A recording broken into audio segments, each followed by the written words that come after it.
So here we are at the IWA Spyderco booth and enjoying the company of Eric. Nice to have you here. Nice. Thank you for coming by. It's always great.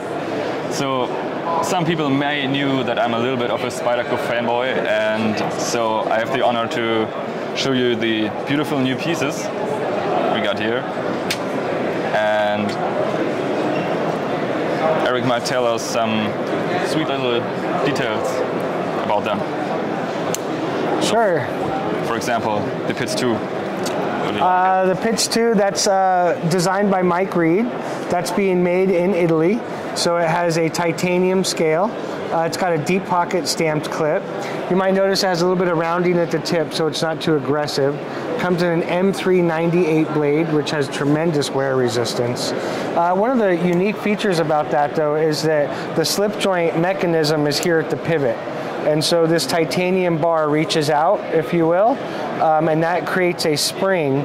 And when this opens and closes, this spring moves up and down, and that's what the mechanism is itself. So brilliant mechanism, phosphor brass washers. Has a 4-finger choil here, so it doesn't close on you very easily. When you close it, it has a very good self-close.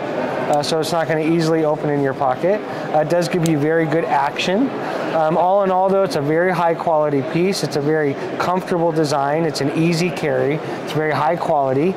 Michael Reed did a wonderful job in his design. So excited for the Pitch 2. And it's ambidextrous too, right? Yeah, the clip is switchable. Yeah. The hole is ambidextrous on both sides. So yeah, definitely a fully ambidextrous design. Sweet, sweet. Yeah, beautiful. And as we're enjoying the slip joints, we really like mine. I mean, for the German market, it's pretty nice to have more slip joints because it's more or less the only thing that's legal to carry regarding folding knives. And here we have the Nand. Yeah, I noticed you did a great job opening and closing it. As you were opening and closing it, you might have seen that tab that sticks out near the tang. That tab's used for opening and closing it. You can also use the holes. That comes with titanium scales. It is a non-locker. Unlike the Pitch 2, it has a different mechanism. So it has 2 springs on both sides, so a spring here, spring here. At the end of the spring are some ball bearings that are giving a little pinch to that blade, and that's what's going to keep it closed, and then that's what's going to give you that open position. Very good action as well, so you can easily open it with one hand. When you're using the knife, though, your thumb's on top, and your forefinger is right here in this cutout. So again, very safe during use. You're not going to inadvertently cut your hand. Also reversible deep pocket wire clip. So like the Pitch 2, completely ambidextrous. Yeah, it's a Paul Alexander design. He's such a pleasure to work with. He's a U.S. designer out of Michigan, and not our first design with him, but it's exciting to get to continue to work with him. Nice, nice. And they're both made by Fox, right? Both made by Fox, nice. Very high quality pieces. Really like the tension. It's a little bit between like back spring slip joints and double detent slip joints, so it's really nice to have something in between that. Yeah, one of the big challenges whenever you're putting 2 springs on both sides with a ball detent too is it's pinching that blade. Yeah. And so it tends to not give you good action. So to be able to get the good action out of the knife and get the self-close and the pinching, you know, it's a great combination. Fox did a wonderful job. Also the modified Warncliffe blade, if you will, is a great shape for a lot of different tasks. It's a beautiful design. Yeah, very exciting for it. It is. And the last one of the Fox series, I think. Yeah. So this is the Essenza. Fox makes a very similar model right now. Their model is a flipper, so it comes with a little bit of a tab down here. Ours is not a flipper. Ours is a hole opener, as you can see. Like the other models we talked about, completely ambidextrous. The clip is reversible. It's got a crown spine, so during use, it's very comfortable. It looks a little funny, but it's very comfortable in the pocket. Very easy to use, very user-friendly. It comes with aluminum scales. That's going to reduce the cost a little bit. An N690 blade, so again, that reduces the cost a little bit. Both good performers. Then it comes with the liner lock. But yeah, it's a great collaboration. Excited to work with that one. That one was designed by Ricardo Gabato. also known as Raven knives or Raven designs. But yeah, it's another great collaboration with Fox. Always an enjoyment working with those guys. Very, very talented bunch. Nice. Yep. Nice. Might as well stick in Italy, yeah. Yeah, a little bit. So this is the Spyderco Slim. This is made by Lion Steel. Really highlights quality. So single piece titanium handle. They start with that single block. They machine away everything they don't want. It is a Reeve integral lock with a stainless interface and an over travel stop. Deep pocket stamped clip. Has a removable wave on it, which is kind of fun. It comes with a little screw, and you can remove that wave if you want to get it out, or remove the flipper if you want to take it out. Crown spine. The hole is easy to get to. It gives you ball bearing washers, so it gives you great action. You have your hard anodized titanium with your fat carbon inlay. Really highlights the best materials. Lion is one of the highest quality knife makers in the world today, and it's great to continue to work with these guys. It is. It is. Really nice one. Really like the carbon fiber in here. Yeah, fat carbon does a beautiful job. It's almost completely void free, so you're not going to see those voids inside of it. The weave, the pattern, the color, the consistency. It's not going to shrink on you. And then you just look at how clean they made this inlay. There's not any gaps in there. I mean, the more you spend time with that knife, the more it highlights the quality of the piece. It's really a fun piece to carry. It's like from the Slim, is it right? Yeah. Spiderized edition, as you call it.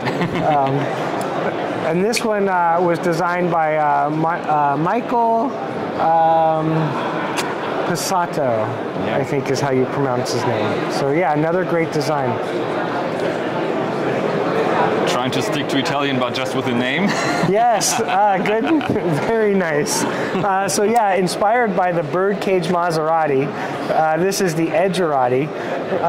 The Birdcage Maserati was a car made in 1969 for racing Le Mans, and they used, I believe, a magnesium frame to really reduce the weight. And they use these triangle shapes so that you got that strength and the reduced weight for the car. My dad was always a big fan of that, so designed by Eric Glesser. The triangles are a unique shape in their strength. So this is going to be a hard anodized 6061, comes with a compression lock. You'll notice it has a little bit different blade shape than you typically see with Spyderco, a little bit more clipped point. Yeah. That's going to reduce the weight, give you a little bit more penetration, also give you a closed, better profile in the closed position. It is a reversible clip. Yeah. You know, it really is a unique piece. It's been a fun project for the U.S. facility. Also, the new blade shape gives it better aerodynamics, I guess. Oh yeah, yeah. It is a unique looking knife. It is a pleasure to carry. It's crazy. It's light, strong. Crazy light. You know, very strong with that compression lock and this thickness of blade. Yeah. You wouldn't think it, but it's a bit of a beast. Yeah. I mean, it's the size of the Shaman, but it's like half the weight, if even less. Crazy. And with the 4-finger choil, you get all your hand on it. Yeah, you know, though it's beautiful, it's a user. And then we got some new tech, more or less new. Yeah, so for all these smog fans. Yeah, so you have your button compression. So you know, we are going to play with buttons, and buttons are something that you're going to see in the marketplace. What definitely makes this one unique is it is releasing that compression lock. Yeah. The compression lock for us has been one of the safest, strongest locks we produce. Really takes that button to the next level. It does. This is just a sprint run though, so it's going to come and go because this is S90V carbon fiber. Yeah. Our regular production's Black G10 S30V. But yes, if you like those button compressions, the Sage is hard to beat. Right at 3 inches, it's legal in most areas. It has a deep pocket wire clip, ambidextrous. It really checks the boxes of a lot of good everyday carry knives. Yeah, one of our most popular pieces. It's so thin and slicey from the grind too. That's also very neat. I think they're more or less the thinnest grinds you can make. Yeah, well, we're they're thin, but there's more coming. We're really paying attention to that thin blade. I mean, this is a perfect example. But yeah, you get down in here, we want that to be a bit thin. You know, we don't want it too thin because then you're starting to have chippage. So it's a nice balance. Yeah, but yeah, it is. I do think that we make some of the nice bevel grinds in the world. Yeah. crazy action. So smooth. Yeah, that one has a bushing system inside. So where some things like the Lion Steel have the ball bearing washers, that has the bushing system. Because we make different knives in different factories and different capabilities, we do use a variety of methods. It's one of the things that makes Spyderco unique. Yeah. So I have asked some questions to our Facebook group. Okay, sounds great. There are things your fans want to know. Okay. So, first question. What is your favorite Spyderco model? And which is your favorite locking system? Oh, well, I can't just pick a favorite. We do too many, so I'll pick a few that I do certainly like. As far as knives, I always love the police model. It's our longest running design. It's the CO7. We came out with that knife, I believe, in 1986. We still make it and sell it today. So definitely up there. Enduras, Delicas, Paramilitary 2, you know, Shaman, some of those user knives I really enjoy carrying. The Dragonfly has been great for size and legality. You know, I love a lot of the bi-directional texturings we do with our lightweights. So, you know, there's a few, but, you know, the police model, the Para 2, the Endura, the Delica, the Sage, those are probably some of my favorites. As far as locks, again, I can't pick a favorite. I like them all for different reasons. When it comes to locks, there's no lock that checks every box for perfection. There are always pros and cons to every lock. And so that's why there's still new locks being made all the time. You can always pick out a lock and say, gee, this may be the downfall of it. For example, if you make something like a ball bearing lock, which is a really lock I enjoy very much, it takes a lot of room inside the knife, so it limits your design. If you do something like a liner lock or a compression lock, because the liner's on the side, when you close the knife, it doesn't take up a lot of room, which gives you a lot more design capabilities. And so, you know, I do like them all. I like the self-close of a back lock. I like the reliability of a back lock. I like the sound of a back lock when you open it, the click. You know, so I can tell you that every lock we work with, there are things I really enjoy about the lock, and there's always a few downturns to every single lock. So I hope that answers some of those questions. Especially the Spyderco backlock sound is very satisfying. Yeah, backlocks aren't easy to make either. Backlocks and compression locks are not easy to make, especially at the level we make them at. And that's why you don't see a lot of them. You know, the button locks and other locks in the industry can be so easy to manufacture. And before you know it, everybody's got their version of that lock, whether it's a liner lock or some other type of lock. But when you jump into compression locks and back locks, you're getting into another world. They're harder to make, they bring a lot more to the table, and Spyderco's pretty good at it. And what are you carrying today? Ooh, today I just took it out of my pocket. It's in the prototype case. Okay. I always have a prototype in my pocket. Always a secret in your pocket, right? Always, yeah. Everything that Spyderco makes goes through my pocket. There's nothing that Spyderco makes that I didn't know, didn't carry, wasn't a part of. Right now there's a new flipper that I'm really excited about. I can't show it to you because it's a prototype. Got it. But I think it's going to be a hit. That's been one of my favorites lately, but always a prototype in my pocket. And always secrets. Eric, do you carry also knives from other manufacturers than Spyderco? Oh, of course. Yes. Do you have some favorite brands? Oh, of course. The first one that comes to mind is Chris Reeve. You know, I have always enjoyed carrying Chris Reeves. I've always enjoyed his company, Chris, his family, Tim Reeve, Ann Reeve, the knives they make, certainly some of my favorites. Then I certainly get into some of my leading competitors, whether you're a Kershaw, a Benchmade, a CRKT, a Buck. I mean, all those guys, they make great knives. I like to know what they're doing.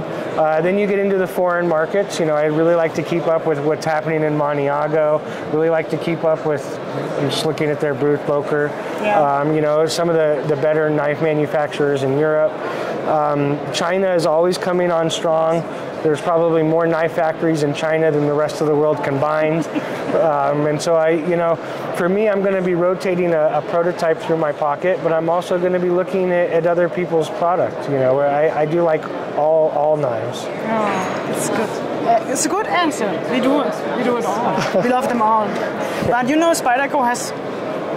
You are doing good on both sides. You are having those classics like the Police and the Part 2, and you're also inventing yourself every year. Oh, on a new level. I mean, it's amazing, and we make little knives and big knives. We make tactical knives and friendly knives, and I do believe steels and new handle material. We're probably one of the more diverse companies in the world today, and so if you get into knives or you're collecting them, we're certainly a fun brand to follow because of the diversity. It's difficult to collect because it's so many of them, but it's fun too. And how do you decide to produce your knife in which country? How do you decide to do the Nand in Italy and not in Taiwan or in the USA? What is the factor for that? Every factory brings different capabilities, and so that's the first thing we're going to look at is what are they good at? What kind of equipment are they using? Some might use lasers, some might use stampers, some may have EDMs, some may use different types of CNC machines. And so what capabilities do they have? What capacities do they have? What experience do they have? What markets are we trying to go towards? When it comes to what knife goes to what factory, most of the factories we work with, my father worked with the father and grandfather. I work with the son and grandchildren. And so we have tremendous amount of history with all these factories, and it's important that we keep a healthy relationship. And so you're looking at how do we not only try to produce the knives we want to produce, but keep those healthy relationships. And so definitely a balance. There's a lot that goes into what knife gets made where. Yeah. We typically have hundreds of different knives in R&D we're working on at any given time. And we work with about a dozen different factories. And so, what knife goes where, always different reasonings. So that means you need to know the factory in and out. Yes, I personally work with and visit all the factories. I go overseas every year and walk the factories, know the people. You do have to really dive your hands in. Yeah.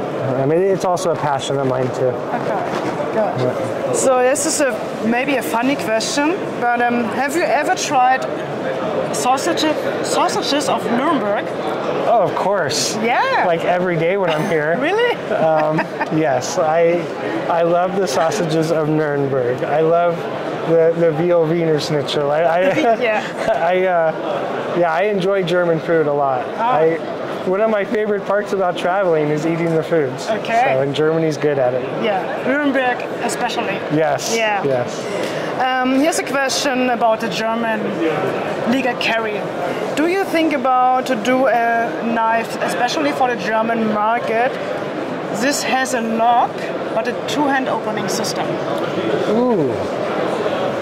I think the first thing I think about is when Germany's changed a lot in 30 plus years I've been coming here. Yeah. When I first started coming to Germany, everything was a two-hand knife, and they were all made with stag and nail nicks. Yes. And then the world really changed, and then all of a sudden assisted openers and one-hand opening and clip carry but so did the countries. When I was a kid, you had your Deutschmarks, and now everybody has a euro. Hell, immigration has really changed a lot in the last 30 years. And so, the cultures have changed, the economies have changed, the knives have changed, and I think that the laws and the communities are trying to keep up with that. And so it's a very tough thing to have an opinion about. I think that, what is a two-hand open? Oftentimes a very skilled person can take a two-hand open knife and open it with one hand. Then you get into automatics, assisted openers, butterfly knives, all that, waved knives or Emerson openers. And so a big world. I think it's going to be tough for these different communities to figure it out. Ultimately, I don't think knives should be illegal to carry. I think it is nice to have some sort of edge in your pocket as a tool to use. I think it's going to determine what that is, and I think every country is still trying to figure that out. I prefer a one-hand open knife. With a one-hand open knife, you can open it up, cut what you're going to cut, hopefully one hand close and put it away. Yes. Because usually what you're cutting is in your other hand. You know, if you have to set these things down and open it with two hands and then cut and then close it with two hands, it really slows everything down a lot. Now, I understand that for the police officer, they don't want knives to appear out of nowhere. And so, it's a fine balance. I feel like I'm going on too much about it. No, it's perfect. And the UK penknife, I'm sure you know about, is the best-selling knife in Germany, and I think in Europe as well. Yeah, it's a great piece. It's easy to carry. It's very user-friendly and not offensive. It is, and it's lightweight, and it's clip. Perfect. But laws are only going to get tougher, I think. So we'll have to figure it out. So, one of my customers wants more snippets.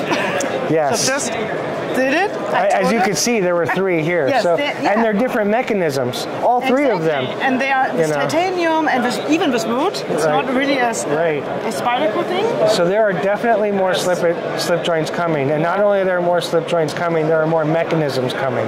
There's really a renaissance in that stuff. Here's another question. What about the Collectors Club, and how can we join? The Collectors Club. Yeah. Well, there's different Collectors Clubs around the world. I know that. We have our own Collectors Club, where we number the first 200 of every batch, and you can pick a number and you get that number. Yes. There have been some people that have maintained their collector number for 30 years. Yes. I do believe we have one of the longest running collector programs around. So you are full, right? No, actually, we do have some open numbers. So if somebody were interested, they could contact us and try to get a number. Okay. That's something that over the next couple of years we want to relook at to try to expand and improve our collector program. But we're not ending it, and it's been continuously going since Spyderco's inception, which I don't think a lot of knife companies can say that they've had the same collector program for over 40 years. God, yeah, that's amazing. And how can we contact you on the Spyderco website? I would contact Spyderco's direct for our collector program, and that's through our website or to our Spyderco store. Probably talk to a person on the phone and get your name on the list. That's definitely a possibility. Yeah. So Spyderco never shows the Rockwell. The hardness or toughness? The toughness of the Rockwell on the steel. Yep. What is the reason for that? Is this a secret? You wanna? Well, I think that there's multiple reasons. One is that it's somewhat controversial, right? So some people will think, well, gee, if it were a Rockwell point higher or a Rockwell point lower, this is my opinion of where it should perform. Then there's always the calibration of the machines and the fabrication of the part and the heat treat. And also, Rockwell's not everything. You can hit a Rockwell point and still screw up the steel. Yes. And so, what I like to tell people is try to have the faith that we're going to cook the steel right. We're going to get it to the optimal Rockwell, and we're going to process that steel right. One of the things that Spyderco does too is when we're producing blades, we shoot for a 2-point Rockwell spread, 61, 62, 59, 60. Most knife companies shoot for 3 points, 59, 61. That way they have a bigger range. But for us, a 59 versus a 61 is a big difference. And if you look at any data sheet from a steel foundry, they're going to give you a 3-point spread, but we operate within 2 points. Well, what 2 points do you operate within on those 3 points? And so, we typically think we're going to pick the best spread, and we typically operate within 2 points. Yeah. I hope that answers the question. Absolutely. And we got never satisfied by your steel. Yeah, someday maybe we'll post it. Someday we'll post more information someday, but we like to be a little elusive. Okay, got it. And talking about steel, I know you need to answer this question a lot, but I think Spyderco maybe depends a little bit on the crucible story and things that are going on. Do you have an alternative plan? Oh, I'm hoping we don't need an alternate plan. Oh, that from sounds my great. understanding, the auction for Crucible was this week. Yeah. I honestly haven't had the time to look up who and how it went down, but I have faith that these grades will still be around. It may not be the Crucible foundry that's pouring them, but I do think the grades will be made. There's also some new grades coming. I think they call it Magnamax and Proto X, and there's some cool stuff coming. So the S30V, 35, and 45VN have been a mainstay. It's always an evolving industry, and there's some new cool steels coming. Okay. Sounds great. Yeah. You can expect a lot. Yes. And my last question is not really a question, but I want you to know, I want you to thank you. Oh, thank you. For the paramilitary tool and other great knives for my customers. And I want also thank you for, the Magna Cut, the Magna Cut UK pen knife, the Magna Cut steel series, because I love Magna Cut and I love yellow. So this is a perfect knife for me. Ah. And yeah, that's it. Yeah, and with our Magna Cut, we put it with all non-rusting materials too. So yeah. So that helps for its corrosion resistance. Thank you so much. Well, thank you so much. I appreciate the passion. Thank you so much. Thank you so much. Yeah. That's great.